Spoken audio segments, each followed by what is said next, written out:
ভাইয়া বিশ্বাস করো, এই একটা ভিডিওর বিনিময়ে আমি তোমাদের ইন্টিগ্রেশনের area type all math cover করে দেবো ইনশাল্লাহ। এই একটা ভিডিওর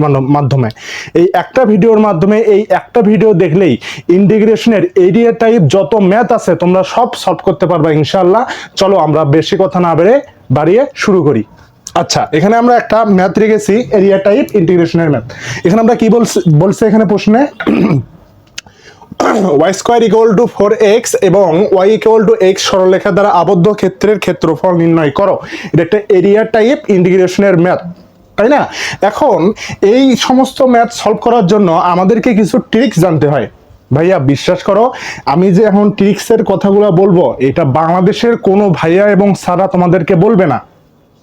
আমি এখন যে ট্রিক্সগুলোর কথা বলবো এই সমস্ত ম্যাথ সলভ করার জন্য এই ট্রিক্সগুলা এই বাংলাদেশের কোনো ভাইয়া বা ম্যাডাম বা স্যার তোমাদের বলবে না।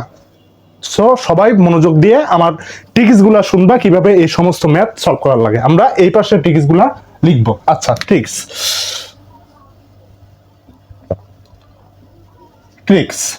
আচ্ছা, 1 নম্বরে আমরা কি করব? আমরা সমীকরণ থেকে x এর ভ্যালু নির্ণয় করব। আমরা কি করব? আমরা x এর ভ্যালু নির্ণয় করব। তাহলে ভ্যালু অফ x আমরা নির্ণয় করব। x এর ভ্যালু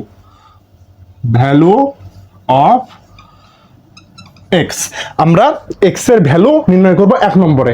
গেল 2 নম্বরে আমরা চিত্র আঁকবো। x এবং y অক্ষ মিল করে আমরা 2 নম্বরে কি করব? চিত্র আঁকবো। তাহলে এটা হলো ড্রয়িং।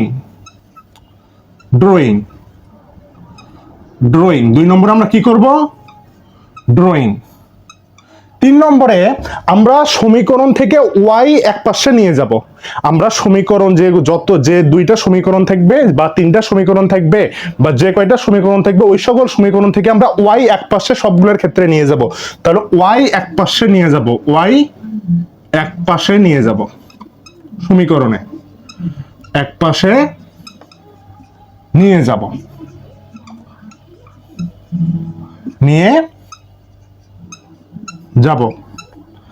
কোথায়? সমীকরণগুলোতে।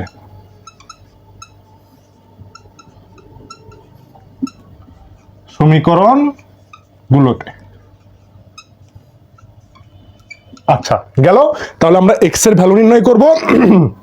আমরা ড্রয়িং করব x y অক্ষে এবং কোনগুলো ড্রয়িং করব? ওই যে সমীকরণগুলোই কিন্তু ড্রয়িং করব এবং y এক পাশে নিয়ে যাব। ওই সমীকরণগুলোর ক্ষেত্রে আমরা y এক পাশে নিয়ে যাব। তারপর 4 নম্বর ট্রিক্স আমরা ইন্টিগ্রেশন করে ফেলব। 4 নম্বর ট্রিক্স আমরা ইন্টিগ্রেশন করব। ভাইয়া বিশ্বাস করো, এই 4টা ট্রিক্স যদি তোমরা মনে রাখতে পারবো, এই বাংলাদেশের কোনো স্যার ম্যাডাম বা কোনো ভাইয়া আপু তোমাদেরকে এরিয়া রিলেটেড যে কোনো ইন্টিগ্রেশনের ম্যাথ আটকাতে পারবে না। আমি এটা 100% তোমাদেরকে বলে দিলাম। তাহলে চলো আমরা এই ম্যাথটা সলভ করি এখন এই ট্রিক্স অনুযায়ী। আচ্ছা, সলভ। আচ্ছা, এখানে কি বলছে? y square equal to 4x এবং y ইকুয়াল টু x সরলরেখা দ্বারা আবদ্ধ ক্ষেত্রের ক্ষেত্রফল নির্ণয় করো। তাহলে এই y ইকুয়াল টু 4x এটা একটা সরলরেখা এবং y ইকুয়াল টু x এটা একটা সরলরেখা, তাই না?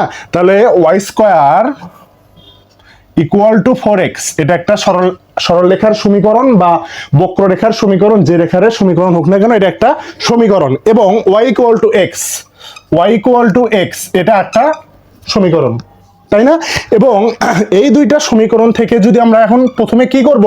এই 2টা সমীকরণ আমরা লিখেছি। আমরা আমাদের ট্রিক্সের 1 নম্বর কি? x এর ভ্যালু নির্ণয় করা। আমরা x এর ভ্যালু নির্ণয় করি। y ইকুয়াল টু x আমরা এই সমীকরণে বসাই। তাহলে কত আসবে? x square equal to 4x। আমরা কিন্তু এইটার মান এখানে বসাই দিছি। তাহলে x square equal to 4x। তাহলে x square minus 4x equal to কত? 0। বা x যদি আমরা কমন নেই, x মাইনাস 4 ইকুয়াল টু 0।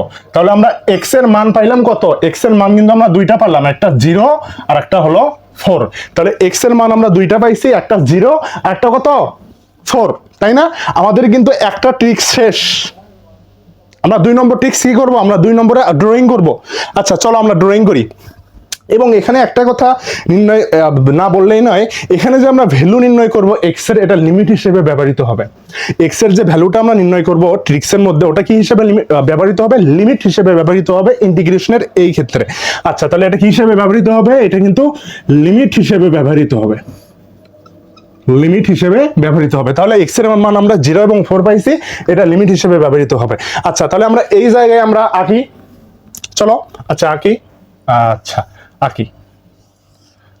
আচ্ছা, এই যে এটা দিলাম, এটা হলো এক্স ও এক্স ড্যাশ, ওয়াই ও ওয়াই ড্যাশ, এবং y square equal to 4x, এটা একটা পরাবৃত্তের সমীকরণ। যেহেতু x একঘাত বিশিষ্ট, সুতরাং এই পরাবৃত্তের ক্ষেত্রে x অক্ষটা হবে ওই পরাবৃত্তের অক্ষ। সুতরাং এই যে গ্রাফটা হবে সমীকরণের, সেটা হবে এই রকম। তাহলে এটা কিসের? এটা কিন্তু ওয়াই স্কোয়ার ইকুয়াল টু কত? Y square equal to 4x graph, ঠিক আছে। এবং y ইকুয়াল টু x, সেটা আমরা সবাই 10 থেকে পড়ে আসতেছি যে সরলরেখাটা হয়, যে সরলরেখা যে বিষয়টা হয় y ইকুয়াল টু x, সেটা কিন্তু এই যে এইটা, কোনটা? এই যে এইটা। এটা একটু এখানে হয়ে গেছে, সরি।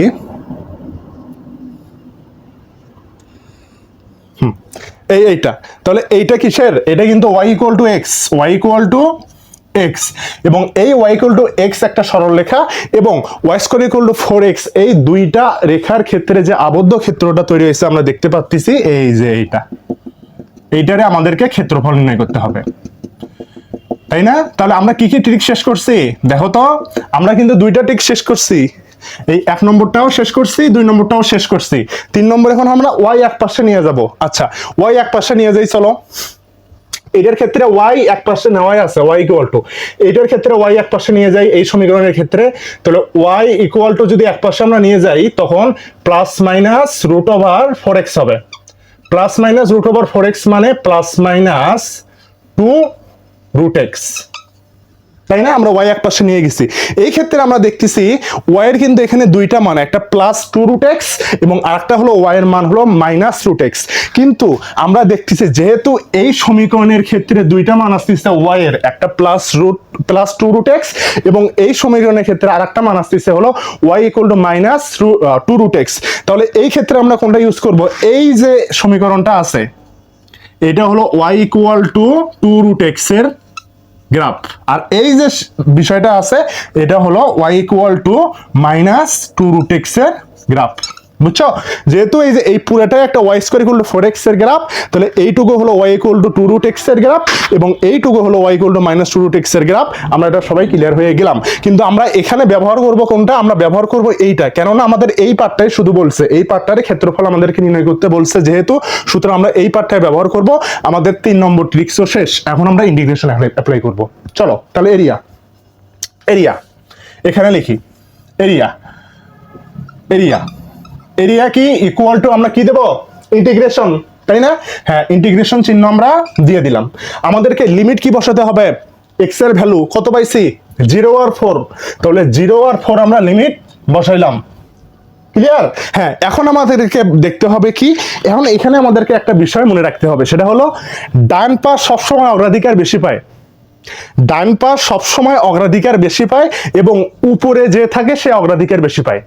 ডান পাশ সবসময় অগ্রাধিকার বেশি পায়, এবং উপরে যে থাকে সে অগ্রাধিকার বেশি পায়। এটা মুখস্থ একটা তোমরা মনে করে নাও। এবং যে নিচে থাকে সে অগ্রাধিকার কম পায়, যে বাম পাশে থাকে সে অগ্রাধিকার কম পায়।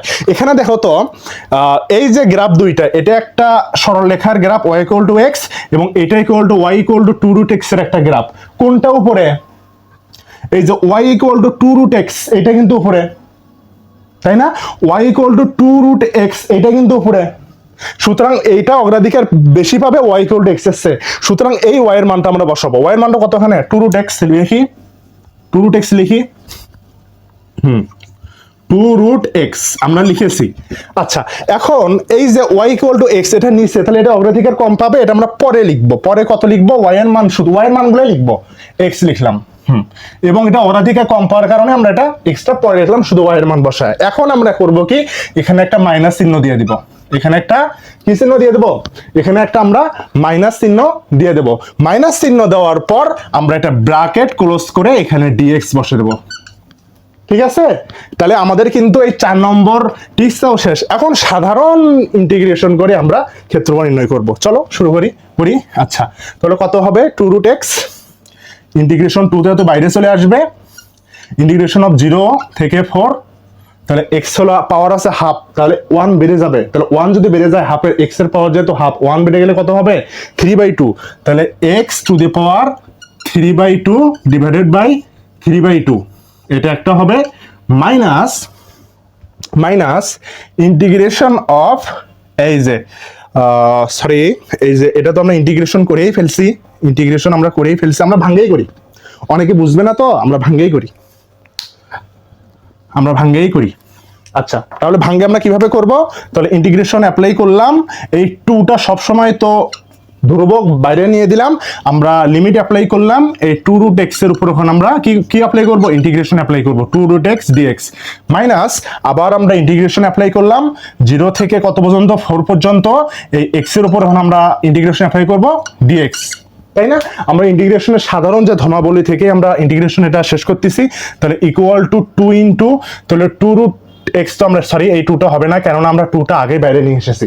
আচ্ছা, এখন x এর উপর √x মানে x এর উপর পাওয়ার কত হাফ, তাহলে এটার সূত্র হলো 1 বেড়ে যাওয়া পাওয়ার দিয়ে ভাগ হবে, তাহলে 1 যদি বেড়ে যায় হবে কত, x হলো x টু দি পাওয়ার 3/2 বেড়ে যাওয়া পাওয়ার দিয়ে ভাগ হবে x 3/2। এখন আমরা লিমিট বসাই, লিমিট কত, লিমিট কিন্তু এখানে 0.4 মাইনাস এখানে এটা কত হবে x²/2, পাওয়ার 1 বেড়ে যাওয়া পাওয়ার দিয়ে ভাগ হলো, এবং আমরা এখানে লিমিট বসালাম কত 0 থেকে 4 আমরা লিমিট বসালাম। আচ্ছা, এখন এখানে একবার আপার লিমিট বসাবো, একবার কি লোয়ার লিমিট বসাবো। আচ্ছা বসাই, আপার লিমিট একবার কত বসাবো 4 বসাবো। আচ্ছা বসাই 2 ইনটু, তাহলে 4 to the power 3/2 divided by 3/2, আর মাইনাস 0 তো 0 হয়েই যাবে, মাইনাস x²,